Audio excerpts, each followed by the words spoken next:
네, 월스트리트 모닝 브리핑 함께하고 있습니다. 이어지는 글로벌 인터뷰. 오늘은 또 이분을 월모부에서 처음 오시네요. 하나투자증권 플러스 사업부 포트폴리오 전략팀 박승영 팀장과 함께하도록 하겠습니다. 팀장님 어서 오세요. 네, 안녕하세요. 네, 반갑습니다. 지금의 시장은 이거 어떤 국면이라고 해야 되는 거예요? 엄청난 급등 뒤에 정말 6월, 7월 계속된 변동성과 힘든 구간을 거치고 있는데 이게 우리 팀장님이 어떻게 좀 정의를 한번 해주시면 너무 좋을 것 같아요. 일단 제가 평소에 자주 드리는 말씀이 있는데 투자할 때 네. 절대 가격에 죽지 않아요. 가격에 죽지 않아요. 죽지 않는다? 네, 네. 그러니까 내 투자가 가격이 빠진다고 해서 힘들진 않아요. 그것 때문에 손실을 크게 보진 않아요. 네. 보통 내가 투자에 실패하는 이유는 변동성 때문에 그렇거든요. 오. 네, 그러니까는 주가가 빠지면 그냥 편안하게 빠지면 아니면 주가가 이제 방향성을 가지고 내려갈 때는 얼마든지 대응을 할 수가 있고 네. 내가 그때 전략을 세울 수가 있는데 변동성이 커져 있을 때는 그럴 때는 내가 판단하기도 힘들고 그리고 이게 어떤 신호고 어떤 시황인지를 판단하기가 어렵기 때문에 보통은 많이 빠지는 날 어저께 같은 날 내 포지션을 지지게 됩니다. 그래서 지금은 방금 전에 앵커님이 말씀을 주신 것처럼 시장의 변동성과 그리고 주가 이 지수와 두 개를 나눠서 봐야 되고 네. 지금은 변동성의 비중이 훨씬 큰 시장이에요. 그러면 이 변동성이 왜 이렇게 커져 있는지와 그리고 앞으로 어떻게 변동성이 움직일 건지를 한번 얘기를 해보면 될 것 같거든요. 첫 번째로 뭐 저번에도 비슷한 말씀을 지지난주에 나와서 한번 드렸었는데 네. 지금 시장의 변동성이 커진 건 레버리지가 많이 껴있어서 그렇습니다. 이 얘기를 다시 하진 않겠습니다. 네. 레버리지가 많이 껴있고 그리고 지금 전 세계 금융시장에서 가장 중요한 지표가 저는 V코스피라고 생각하거든요. V 코스피. 네네, 이게 빅스 같은 건데 이걸 코스피 200으로 만든 지수예요. 네네. 실제 거래는 되지는 않기 때문에 이론 가격이 이제 제공이 되는 거고 네. 그리고 보통 한국 주식시장이 얼마나 움직이는지를 보여주는 지표라고 생각하시면 편하거든요. 그럼 우리나라 시장이 1년에 얼마 정도 움직이냐면 한 20% 정도 움직여요. 위아래로. 그러니까 그게 100을 기준으로 하는 거죠? V 우리 코스피는? 등락률이요. 등락률. 등락률. 그러니까 예를 들어서 뭐 코스피가 5,000포인트, 네. 7,000포인트다 그러면 위아래로 한 140%, 1,400포인트 정도 흔들린다고 보는 거죠. 근데 이게 지금 몇 퍼센트냐면 86%예요. 보통 20%였는데 네, 네, 이게 네. 4배가 증가를 했다. 맞습니다. 예, 뭐 이렇게까지 변동성이 커져 있는 상태여서 지금 우리 주식시장이 힘든 거다 이렇게 보시면 되는 거고 네네. 가뜩이나 변동성이 커져서 힘든데 네. 제 생각인데 지금 시장에 노이즈가 생기는 거는 이 단일 종목 레버리지 ETF 없애자는 얘기가 나와서 더 힘든 것 같아요. 왜냐하면 뭐 이거를 만든 타이밍이 되게 나이스하진 않았죠. 어쨌거나 주가가 많이 올라 있는 상태에서 단일 종목 레버리지 ETF가 나온 거고 근데 이걸 없애겠다는 얘기를 누군가가 하기 시작을 하면 그러면 사람들은 이 가뜩이나 레버리지가 많이 껴있고 단일 종목 레버리지 ETF가 지금 보니까 한 10조 원 넘게 이 설정이 돼 있는 것 같던데 거기가 빠지면 더군다나 빠른 속도로 없애겠다는 얘기는 그걸 어느 날 갑자기 없앤다는 거잖아요. 근데 그게 불가능하지 불가능하잖아요. 그런데 뉴스에 자꾸 나오잖아요. 이런 것들이 시장을 흔드는 요인들이 될 불안을 거다라고 생각을 좀 하고 있어요. 네. 그리고 추가적으로 하나만 더 말씀드려도 되나요? 이 레버리지 ETF는 이 지수의 2배를 따라가지 않아요. 등락률의 2배를 따라가잖아요. 등락률. 율의 2배를 따라가잖아요. 그럼 지금처럼 20% 올랐다가 20%가 떨어지면 우리가 1.2 곱하기 0.8을 하면 네. 0.96이잖아요. 네. 20% 올랐다 20% 떨어져서 지수가 제자리에 오면 나는 4% 손해 본다고요. 그렇죠. 그러니까 설계 자체가 그렇게까지 투자자한테 유리한 설계는 아니기 때문에 이게 시장이 이 올라가는 속도가 빨라지는 구간에선 좋으나 그렇죠. 이게 시장이 올라가는 속도가 느려지는 것만으로도 되게 매력은 떨어지는 상품이다. 뭐 이렇게 좀 이해를 해주시면 좋을 것 같아요. 네. 레버리지 ETF가 이런 변동성을 유발했다라는 것 중에서 그러니까 레버리지 때문에 그쪽에서 이제 뭔가 가격이 많이 움직이고 주가가 많이 움직이고 하면 이게 또 이제 본주를 움직이게 한다 뭐 이런 이슈도 있긴 하지만 말씀해 주셨던 것처럼 레버리지 ETF의 상장 폐지 얘기가 나오는 것도 더 많은 그 관련한 되게 투자자분들에게 좀 자극이 됐기 때문에 네네. 불확실성을 더 많이 만들어서 변동이 더 네네네. 커졌다라는 맞습니다. 말씀이신 거잖아요. 근데 아까 이제 여쭤봤지만 사실 이게 어느 날 갑자기 내일 상장 폐지합니다는 불가능한 거죠. 상장 폐지 못할 것 같은데요. 관련 ETF 중에서 물론 뭐 거래량이 그 일정 수준 기준에 이하 미친다거나 뭐 계류율이 많이 벌어진다거나 이러면 이제 그 요건에 해당되겠지만 지금은 지금 당장은 뭐 그런 지금 상황이 아니기 당장은 때문에. 아니라 앞으로도 못 없을 것 같아요. 그쵸. 네네네. 자, 어쨌든 지금 최근에 변동성이 굉장히 심하게 나타나고 있는 상황인데 밤사이 이제 미증시에서 반도체 좀 반등이 보이고 네네. 야간 선물 지수도 좀 반등을 크게 보이다 보니까 아 이제 이 변동성의 끝이 온 건가 하는 기대를 살짝 하시는 분들도 계실 거예요. 그래서 제가 사실 팀장님 스튜디오 들어오시자마자 여쭤봤잖아요. 변동성 어떻게 끝난 건가요? 하락 끝난 건가요? 했을 때 이거 잘 알 수가 없습니다라는 답변을 하시는데 왜 그렇게 생각을 하시는 건지. 지금 고점에서 코스피가 20% 정도 내려와 있잖아요. 네. 어저께까지 하면. 네. 보통 이 이익이 증가하는 사이클 그리고 컨센서스가 최소한 이 하향되지 않는 사이클에서는 고점에서 10% 정도 떨어지면 거기에서 조정이 끝났어요. 보통 10% 안팎의 네, 네, 조정이었다. 근데 이제 20%가 떨어진 거는 저는 레버리지가 많이 껴있기 때문에 20%가 떨어졌다고 생각해요. 레버리지가 2배가 껴있으면 아마 이 정도면 거의 다 내려왔다고 봐도 저는 뭐 큰 이슈는 없을 것 같아요. 단기적으로는. 네. 그런데 이게 우리가 레버리지가 몇 배가 껴있는지는 알 수가 없어요. 그쵸. 왜냐하면 2배짜리 레버리지 ETF만 있는 것이 아니라 이거를 뭐 옵션으로 거래를 하는 분도 있을 거고 네. 그리고 선물로 거래하시는 분들도 있을 거기 때문에 그래도 우리가 대충 2배 정도의 레버리지를 쓰는 것이 보통 일반적인 이 사용량이라고 하면 저는 고점에서 20% 정도 떨어지면 단기적으로 떨어지는 거는 어느 정도는 좀 많이 떨어진 거 아닌가? 이렇게 일단 생각은 하고 있는데요. 뭐 뒤쪽에서 조금 더 얘기를 드리겠지만 이 시황을 이제부터는 좀 봐야 될 것 같고, 그러니까 펀더멘탈한 이슈는 없다고 가정을 하면 가격적인 조정은 20%면은 저는 뭐 어느 정도 됐다 이렇게 생각하고 있습니다.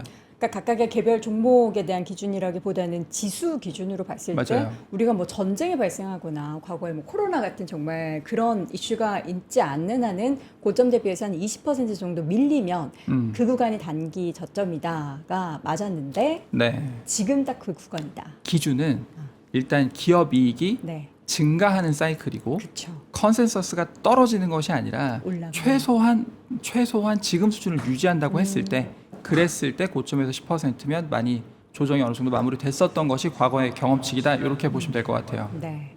근데 지금은 계속 우린 사실 물론 삼전닉스가 차지하는 비중이 워낙 크다 보니까 그들의 실적을 보는데 네. 전체 코스피 200 기준으로도 사실 물론 삼전닉스의 영향이 크긴 하겠지만 네. 계속 증가세가 펼쳐지고 있는 상황인 건 맞잖아요. 명확하죠. 그렇죠. 네. 그렇기 때문에 지금은 어쨌든 그런 수치적인 부분에 있어서는 단기 저점이 맞다. 네. 인데 이게 완전하게 그 변동성 하락의 끝이다라고 얘기하기에는 조금 조심스러운 부분이 왜 있으실까요?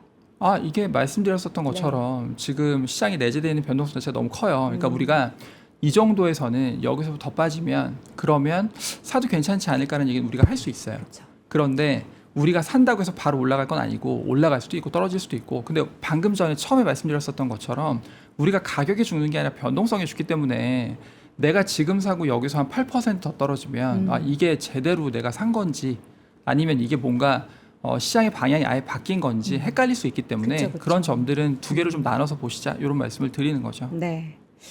어제 FOMC 의사록도 공개가 됐어요. 사실 우리는 그 전에는 그 매크로 변수 때문에 5월, 6월 시장도 한 번씩 흔들렸기 때문에 이 이슈를 또 안 볼 수가 없습니다. 네네.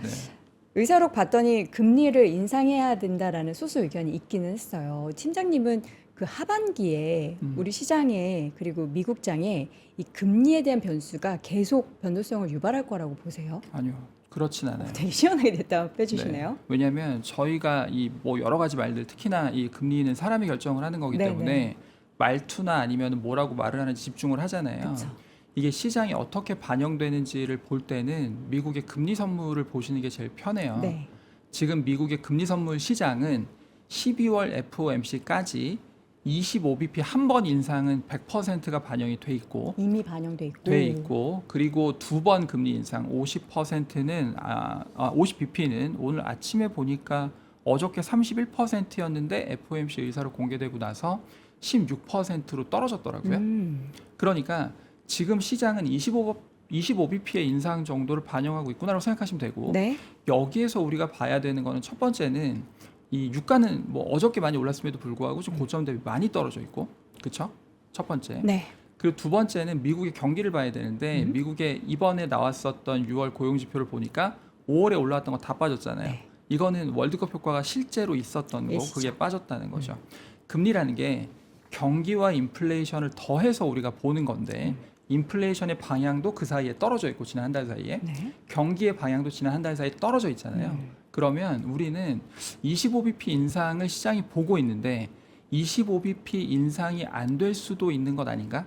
연말까지 동결될 수도 있는 거 아니야? 요 정도의 기본 시나리오를 잡고 시장을 보시면 저는 될 거라고 생각해요. 물론 계속 뭐 중간중간에 특히 이제 우리가 여름 되면은 그 네. 잭슨홀 미팅 뭐 요 이슈가 사실 매년 뭔가 변곡점을 줘서 네, 힘들게 네, 네. 했었잖아요. 근데 팀장님의 이제 견해를 들어보면 앞으로 매크로 변수 중에서 금리에 대한 향방이 시장을 그렇게 힘들게 하진 않을 거다. 네네네. 라는 것을 우리가 또 생각을 맞아요. 해줘야겠습니다. 그 사실 잭슨홀은 한 번밖에 시장의 방향을 바꾼 적이 없었어요. 예전 버냉키 있을 때. 그리고 나서 별로 잭슨홀이 시장에 영향을 줬던 적은 없어요. 사실 제가 몇 년을 생각해 보면 재작년이었어요. 파월 의장 시절이었을 네네네. 때 잭슨홀 미팅에 대한 이야기를 듣고 난 직후에 제가 사실 전후가 생각이 안 나는데 그날 만약에 급등했으면 다음 날에 그 해석을 달리해서 막 급락하고 그런 일들이 좀 벌어졌었거든요. 물론 네. 단기적인 흐름이지만 근데 또 말씀을 들어보니까 뭔가 변화는 없었다. 그럼 이번 잭슨홀도 뭔가 기조에 대한 변화를 우리가 생각하지는 않아도 된다. 잭슨홀이 사실 그 중앙은행장들 모여서 여름휴가 때 자기가 아는 거 자랑하는 대회니까 뭐 당장에 지금 금융시장에 영향을 줄 만한 정책이 나오지는 않을 것 같아요. 알겠습니다. 뭔가 오늘 팀장님이 하나씩 하나씩 우리의 불안감을 조금 씻겨 내려가게 만들어 주시는데. 아 그런가요? 네. 네네. 지금 뭐 시장 다행이네요. 상황도 그렇고 뭔가 변동성도 이제는 조금씩 잦아들 것 같다라는 그런 기대를 들게 하고 매크로 변수 중에서 금리 이슈도 조금 우리가 걱정을 많이 했었는데 이것도 좀 덜어주셨습니다. 자 그럼 어떻게 이것도 좀 덜어주실래요? 그 모건 스탠리가 7월 6일에 발간했었던 보고서 때문에 또 시장은 좀 힘들어했었거든요. 반도체 중심의 좁은 상승장이 마무리되고 있다. 비중 축소를 권고해서 당일도 물론이거니와 연속적인 시장의 하락이 나타났습니다. 어떻게 이게 변곡점의 신호라고 생각을 하십니까? 아니, 모건 스탠리가 맞았다 틀렸다 하는 것 같아요. 아 맞았다 틀렸다 한다. 거기도 뭐 그냥 퐁당퐁당인 것 같고 네. 뭐 모건 스탠리라고 얘기해서 뭐 그들의 의견을 우리가 더 집중해서 또 그럴 필요는 없고요. 가장 중요하게 봐야 되는 거는 이제 삼성전자랑 하이닉스가 어떻게 이 시장을 보는지, 이 시황을 그쵸. 보는지 그게 제일 좀 중요하지 않나 이렇게 생각을 하고 있어서 너무 뭐 한 증권사의 의견이잖아요. 거기에 너무 휘둘 필요는 없죠. 그러면은 그 내용 중에서 요즘에 제일 걱정했던 게 네. 물론 메타가 밤사이에는 데이터 센터 우리 캐나다에 더 지을 거야라는 네. 얘기를 하긴 했지만 이거 메모리 사이클에 있어서의 피크아웃인가 하는 얘기를 또 심심치 않게들 네, 네. 하시더라고요. 네. 개인 투자자분들은 네, 네. 사실 기관에서 나오는 최근에 우리나라 리포트는 아니다. 걱정하지 마라. 지금 사이클 계속 이어지고 있고 이 사이클은 최소 진짜 2028년까지 계속해서 이어질 거다. 그리고 또 UBS는 그 삼성전자 기준으로 해서의 영업이익에 대한 전망치를 굉장히 많이 높여 잡아서 괜찮은데 우리 개인 투자자들 입장에서는 이거 주가의 피크아웃 아니야? 메모리 사이클이 미리 다 반영된 거 아니야? 이런 불안을 좀 가지셨거든요. 팀장님 여기에 대해서도 어떻게 좀 불안감을 아니요, 낮춰주시나요? 그 메모리는 네. 메모리는 우리가 커머더티잖아요. 그러니까 이제 메모리는 누가 만드나 비슷해요. 이렇게 말씀하시면 다르지라고 얘기하시는 분들 계신데 그런 분들은 자기 스마트폰에 삼성전자 메모리 들어가 있는지 하이닉스 메모리 들어가 있는지 모르실 거예요. 똑같아요. 커머더티는 공급이 수요보다 중요해요. 공급이 수요보다 중요해요. 우리가 공급이 얼마나 중요한지를 생각을 해보려면 우리나라 반도체 기업들이 2013년부터 되게 좋았잖아요. 지금은 10몇 년 동안 그 앞을 보셔야 돼요. 2007년도에 일본이랑 독일의 메모리 회사가 두 개가 망했어요. 2010년도에 대만에 있는 메모리 회사들이 우르르 망했어요. 그러니까 공급자들의 수가 확 줄어들고 그러니까 거의 한 10개 되는 회사들이 3개로 줄어들고 그리고 나서 이제 우리나라가 시장을 정리한 다음에 공급이 제한적인 상황에서 이 수요가 좋아지면서 지금까지 온 겁니다. 맞죠? 근데 이제 지금은 우리가 걱정을 하고 있는 것이 지금 애플이 그렇지 않아도 뭐 지금 그 창신해서 만드는 거 갖다 쓰겠다는 거잖아요. 네. 뭐 중국 내에서 중국에다 파는 거 이거 쓰겠다는데 도대체 뭐가 문제 이렇게 얘기를 하잖아요. 팀 쿡은 이 스티브 잡스랑 달라서 이 사람 공급만 관리하는 사람이고 원가를 잡는 사람이잖아요. 그렇거든요. 그러니까 이 사람이 이렇게 얘기를 하는 거는 어쨌든 지금 메모리 가격이 너무나 높다는 가격 저항이 있다는 뜻이니까 이건 우리가 좀 지금 메모리 가격이 이 스마트폰 업체들 전 세계 1위 스마트폰 업체가 보기에는 좀 높구나 라는 정도의 생각은 할 필요가 있는 것 같아요. 그러니 이 높은 가격이 지금까지 3사 말고 다른 회사들이 들어올 수 있는 룸을 열어주는 거고 우리가 이런 시클리컬 회사들, 이런 시클리컬 산업들을 관리를 잘하는 1등 업체를 보면 나는 돈을 벌고 남들은 돈을 못 버는 수준으로 가격을 설정해요. 그러면 못 들어오면서 이 사이클을 내가 움직이면서 돈을 벌 수 있잖아요. 근데 지금은 사이클이 말씀하신 것처럼 수요가 너무 좋아서 많이 올라와 있기 때문에 공급자들이 들어올까봐 시장이 걱정을 하고 있는 것은 맞고 이런 걱정은 실제 하는 걱정이고 그래서 저는 이런 부분들은 좀 주의해서 보셔야 된다라고 생각을 해요. 요거는 당장의 얘기는 아니지만 우리가 오늘 내일 주식시장을 보면서 할 얘기는 아니지만 뭐 내년, 내후년에는 되게 중요한 얘기가 될 수도 있다고 생각하고 있습니다. 그러니까 그 공급자가 추가적으로 더 유입될 것에 대한 우려는 네. 사실 이전에도 작년부터도 이거 중국이 칩에 대한 개발 속도를 더 높여서 한국 뭐 마이크론 못지않게 돼서 더 많은 공급을 또 하는 거 아니야? 맞아요. 이 기업들이 지금은 저렇게 좀 뒤처져 있지만 언젠가 들어오는 거 아니야? 라고 맞아요. 했을 때 또 이제 관련해서 중국 기업들을 분석하는 분들께 여쭤보면은 아직은 그럴 만한 기술력은 아니다. 라고 했는데 말씀해 주신 내용을 들어보면 지금은 아니지만 언젠가는 그 공급자, 뭐 중국 기업이 될지 어딘지는 모르겠지만 공급자가 추가적으로 유입될 그 구간은 우리가 그래도 어렴풋이라마 생각을 해둬야 된다. 그것도 가격이랑 연관이 있어요. 가격. 그러니까는 네. 이게 그런 얘기가 나왔다가 왜 들어갔냐면 그런 얘기 한참 21년, 22년도에 네. 나오다가 23, 24년도에 들어갔던 거는 가격이 그때 메모리가 떨어졌기 때문이에요. 떨어졌기 때문이에요. 기술력도 기술력이지만 어쨌거나 이 가격에 쟤네는 원가가 높으니까 못 들어가 있었던 거예요. 그러니 지금 다시 올라와 있잖아요. 네. 그러니까 그런 얘기가 자연스럽게 나오는 거죠. 이거는 지금 가격이 뭐 2위 사업자 아니면은 뭐 그 후발주자들이 들어오기에 괜찮은 가격인지 네. 이 얘기를 하는 게 저는 중요하다고 생각해요. 지금은 그럼 괜찮은데 이게 어느 정도 수준으로 가격이 내려가면은 후발주자들이 들어오게 되는 구간이 펼쳐지는 거죠? 그거는 우리가 어떻게 봐야 되냐면 우리가 그 가격과 수량을 얘기하잖아요. 돈을 벌 때 더 많이 만들어서 돈을 많이 버는 방법이 있고 가격을 올려서 많은 방법이 있는데 이런 시크릿컬 산업 그리고 메모리 산업은 지금까지 돈을 버는 방법이 특히나 삼성전자 같은 우리 한국 기업은 가격은 그렇게 높지 않더라도 수량을 계속해서 늘리면서 돈을 벌었었단 말이에요. 그러니까 지금은 가격이 떨어지더라도 메모리 이 생산량이 늘어나는 걸 우리가 좀 중요하게 봐야 되는데 가격만 보잖아요.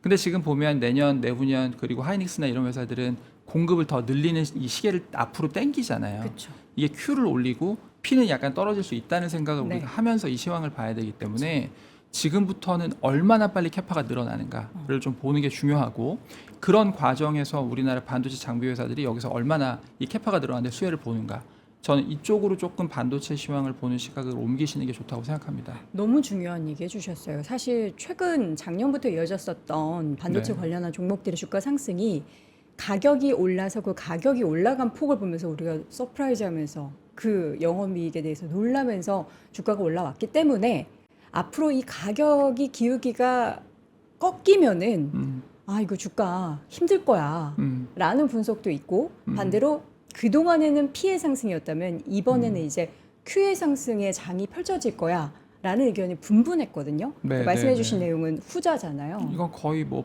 100% 후자를 보는 게 중요한 것 같아요. 그러면 빨리 우리 이제 애널리스트분들도 그 Q의 상승을 좀 반영을 해서 이런 것들을 이야기를 좀 많이 해주셨으면 좋겠는데 그런 얘기가 좀 없어서 아쉬웠는데 딱 팀장님께서 이 얘기를 해주셔가지고 뭐 잘 하시겠죠. 네. 조금 더 그 얘기를 네. 풀어주세요. 이게 그러면 우리가 공급을 네. 본격적으로 늘리는 시기가 어느 시점으로 지금 예정이 돼 있죠? 원래 2028년이라고 돼 있었을 거예요. 네. 근데 지금 그 시기가 좀 당겨져서 어. 지금 되게 빨리 짓는다고 하잖아요. 네, 네. 그래서 2027년까지 지금 2027년 후반까지 네. 당겨진 걸로 알고 있고 그리고 그 물량들이 그러니까 이런 거죠. 장비가 들어가는 속도인데 네. 2028년까지 들어오면 돼였다가 2027년까지 들어와야 돼라고 하면 더 빨리 들어가는 거로 매출 인식이 빨라지는 거잖아요. 그 시기가 어디까지 당겨지는지는 이번에 뭐 이제 보고서들 나오고 뭐 리뷰 나오면서 좀 나오겠죠. Q의 상승 피해 상승으로 정말 가파르게 올랐던 그동안의 주가 흐름을 보면서 와 그러면 앞으로 Q가 증가했을 때 물량이 증가했을 때는 그때는 주가가 과연 어떨까는 사실 지금은 우리가 신이 아닌 이상 사실 신도 못 맞추는데 그럼 사이클상 네. 우리가 그동안에는 그 물량을 많이 내놓으면서 업황을 좀 끌어올렸고 매출을 냈고 실적을 잘 냈고 했다라는 말씀해 주셨는데 그럼 그 패턴이 다시 반복된다면 네. 지금의 주가 상승보다 뭔가 뭐 2차 랠리에 대한 기대감을 좀 크게 가져도 될지 아 근데 그거는 뭐 지금 당장은 아닐 것 같아요. 지금 당장 그건 아마 내년 얘기지 않을까. 내년 내후년의 얘기지 않을까. 내년, 근데 뭐 우리가 내후년? 지금 오늘 얘기를 해도 네. 내년 내후년의 주가는 또 그때 또 봐야 되니까. 그쵸. 네. 어쨌든 장기적으로 좋아지는 그림은 있으나 단기적으로는 뭐 이런 불안감들을 느끼는 건 너무나 당연하다. 네. 이 정도 생각하시면 될 것 같습니다. 장기로 투자하시는 분들이 지금 주가를 걱정하실 필요는 조금 상대적으로 낮은 거 아닌가. 이렇게 봅니다. 또 이번에도 편안하게 해주시네. 지금 세 가지 뭔가 불안감을 점점 우리 앵커님 그냥 팀장님께서 좋게 해석하시는 것 같아요. 그래요? 네, 저는 그냥 아, 좋은 그래요? 얘기 나쁜 얘기 같이 하는데 아 그래요? 네, 좋게 해석하시는 것 같아요. 제가 너무 확증 편향을 하고 있나요? 아니 되게 긍정적이어서 좋아요. 네. 좋게 해석하고 싶은 마음은 사실 없고 중립을 좀 유지하고 싶은데 네. 제 귀에는 다 왜 좋게만 들리는지 많이 물리셨나 보죠. 네. 아주 팩트를 네. 폭행을 하십니다. 자 지금 계속 실적에 대한 눈높이가 높아지고 있는 건 사실이잖아요. 네. 이게 주가에 얼마나 반영이 됐다라고 팀장님은 생각하세요? 아, 다시 한번 말씀을 드려야 될 것 같은데 아. 보통 우리나라 기업들의 어닝 서프라이즈의 계절성이 있어요. 네네. 1분기에 많이 나요. 1분기에 어닝 서프라이즈가 날 거면 1분기에 많이 나요. 네. 2분기, 3분기를 1분기 실적 발표할 때 많이 올려요. 그럼 2분기 때는 어닝 서프라이즈가 나는 폭이 어닝 서프라이즈가 나긴 나는데 그 폭이 줄어요. 3분기에는 거의 안 나요. 4분기에는 많이 났어요. 그래서 우리나라 주가가 4월, 5월에 좋은 이유가 2분기 실적에 대한 기대감은 있는데 2분기 실적이 막상 나오면 1분기만큼 놀라진 않기 때문에 4월, 5월에 좋고 그래서 이제 보통 5월 달에 주가가 좀 쉬는 이유가 그런 것도 있다고 저는 개인적으로 생각하거든요. 이번에 삼성전자를 기준으로 생각을 해보면 네. 컨센서스가 30조였어요. 1분기에. 네.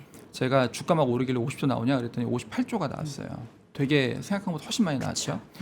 2분기는 얼마 전에 잠정 실적 나왔지만 컨센서스가 83조였을 거예요. 네. 89조 나왔잖아요. 30조에서 50조는 거의 2배 가까이 나온 거였는데 근데 이거는 그냥 몇 퍼센트 더 나온 거잖아요. 그러니까 주가의 반응이 미미할 수밖에 없죠. 서프라이즈가 중요한 게 아니라 서프라이즈의 폭이 지난 분기보다 더 커지는지 줄어드는지를 보는 것도 중요해요. 서프라이즈 폭이 이번에는 그러면은 1분기보단 작았죠. 그러니까 주가 저러는 거고. 실적 발표 전에 모셨어야 됐는데. 아니 비슷해요. 뭐 하는 얘기 비슷할 거예요.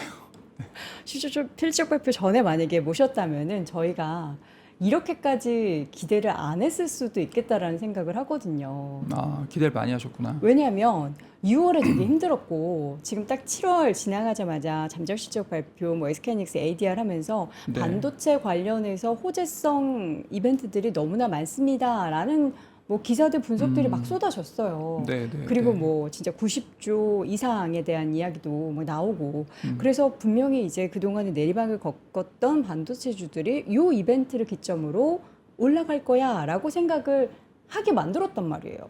그건 앵커님이 그렇게 말씀하신 거 아니에요? 제가 그렇게 네. 생각한 게 아니고 네. 저는 이제 분석을 할 만한 그런 수준이 안 되고 네. 그런 내용들을 이제 뭐 애널리스트 분들의 보고서를 보고 해도 그랬는데 우리 팀장님을 만나서 이 얘기를 먼저 들었다면 그렇게 뭔가 막연한 기대를 하지 않았고 좀 차분하게 바라볼 수 있지 않았을까라는 생각이 드네요. 지지난주 나와서 똑같은 얘기했습니다.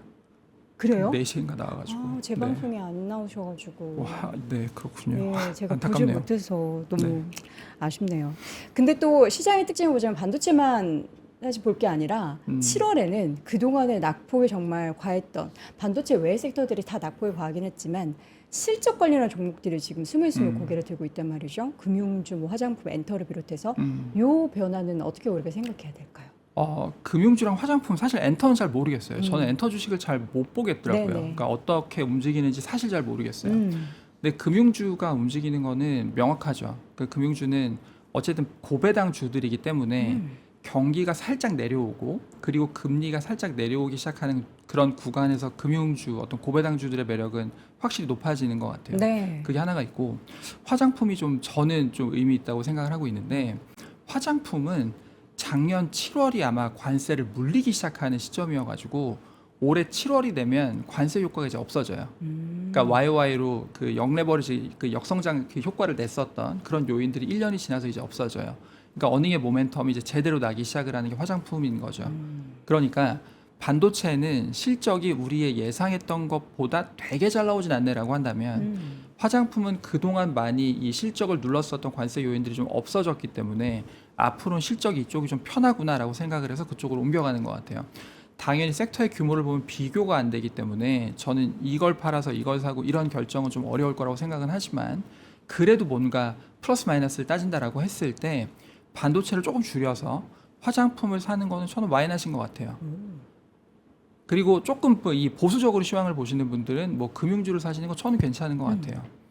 그리고 경기에 대해서 조금 더 부정적으로 보시는 분들이나 아니면 금리가 저는 앞에서도 말씀드렸지만 떨어질 거라고 생각하고 있는데 그런 분들은 저는 바이오 사시는 거 전 괜찮다고 생각해요. 바이오? 네, 왜냐하면 지금까지 보여준 성과들이 분명히 있거든요. 네. 저는 바이오 좋다고 생각하고 금리가 떨어지고 그리고 약간 통화 정책이 지금까지는 긴축으로 가다가 조금 완화적으로 가는 거 아니야라는 기대를 가지신 분들은 그런 분들 비트코인 사시는 것 같아요.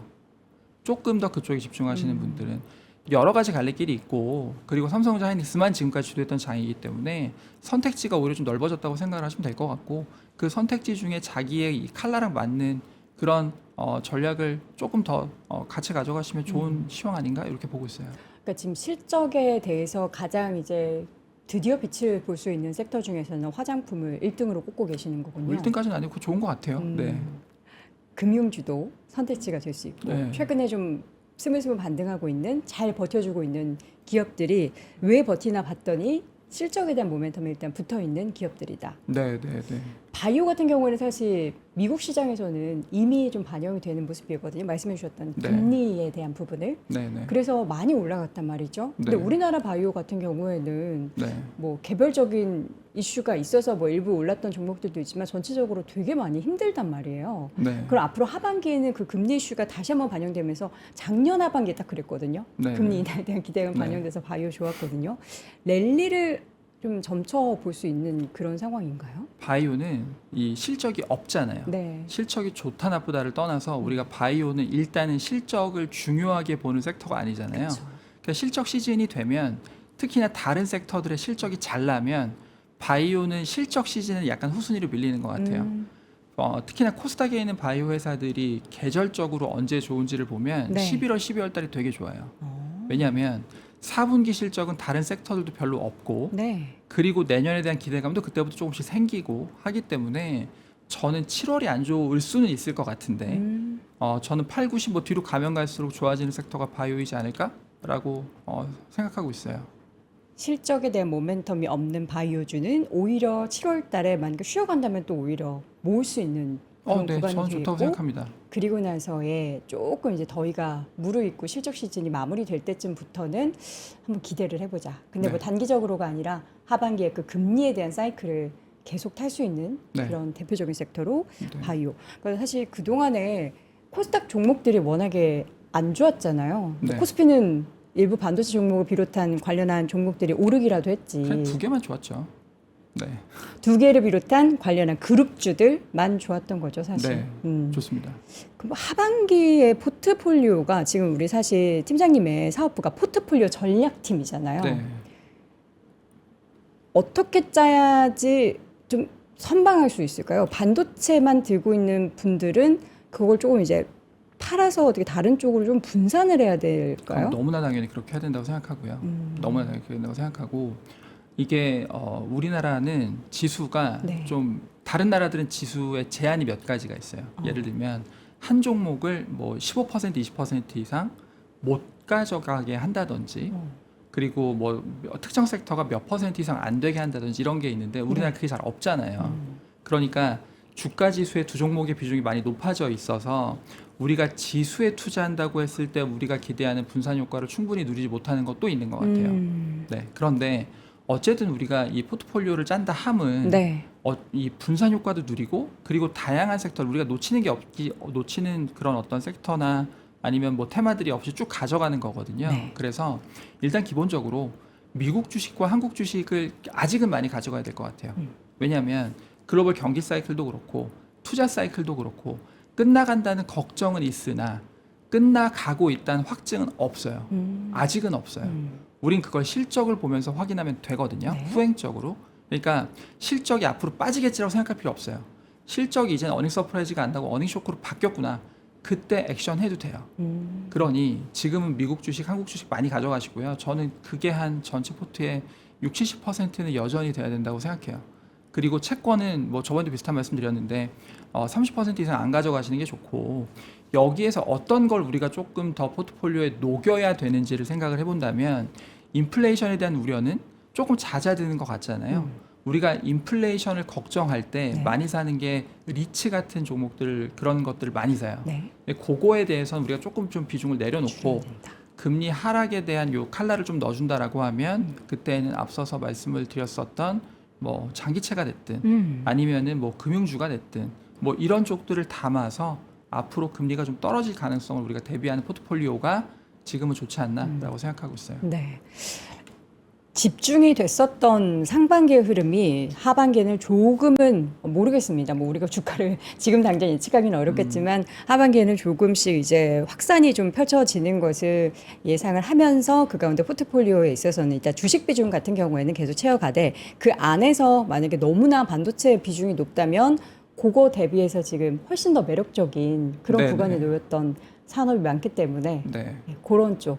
오늘 화장품하고 지금 금융주 말씀을 해주셨잖아요. 네. 하반기 대표적으로 전체로 보면 바이오 괜찮을 것 바이오도 같고. 괜찮고 요 세 개 외에 사실 개만 지금 그거 세 개 하기도 힘드니까. 아니 뭐 실적 얘기할 때 사실 조선주 얘기도 되게 많이 소외가 됐고 조선은 사실 수주에 반응하는 섹터여서 수주가 실적으로 나올 때보다는 수주에 반응하는 게 좋고 우리나라 조선이나 이런 수주 산업들은 네. 보통 1월이랑 한 5월 사이에 다 수주가 나와요. 아, 많이 나와요. 네. 그러니까 연초 섹터의 그 느낌이 좀 있어요. 하반기에는 조금 네, 그래요. 네, 네. 알겠습니다. 그러면 탁 시원하게 화장품, 바이오, 그다음에 금융으로 네. 분산을 좋습니다. 해라. 이렇게 정리해 보도록 그렇죠. 하겠습니다. 반도체를 팔라는 게 아니죠. 반도체 비중도 일부 가져가되 네. 우리가 조금 포트폴리오를 분산할 필요가 있다라는 얘기로 정리해 보겠습니다. 자, 오늘 한화투자증권 플러스 사업부 포트폴리오 전략팀의 박승영 팀장과 함께했습니다. 팀장님 고맙습니다. 감사합니다. 자, 오늘도 월스트리트 모닝 브리핑과 함께했습니다. 지난 4월 여러분들 기억하시나요? 뭐 시장도 시장이었는데 무려 3차까지 순식간에 전석 매진됐었던 유라시아 원정대가 다시 출발할 준비를 하고 있습니다. 그때 사실 굉장히 인기가 많았던 걸로 제가 기억을 해요. 그래서 뭐 당일에 모두 완판되고 막 그래서 저희가 추가적으로 모집을 하고 뭐 그랬던 기억이 나는데 그때 신청기를 놓쳐서 많이들 아쉬워하셨던 분들을 저희가 이번에도 다 같이 한번 떠나보도록 하겠습니다. 윤명철 교수와 함께 다시 한번 그 어디에서도 경험해 볼 수 없는 알타이 문명 원정대를 준비를 하고 있습니다. 어디에 가는지 또 어떤 커리큘럼이 담겨 있는지 영상 아래 링크 통해서 자세한 내용 확인해 보시기 바라겠고요. 저는 내일 오전 6시에 다시 돌아오겠습니다. 여러분 오늘도 고맙습니다.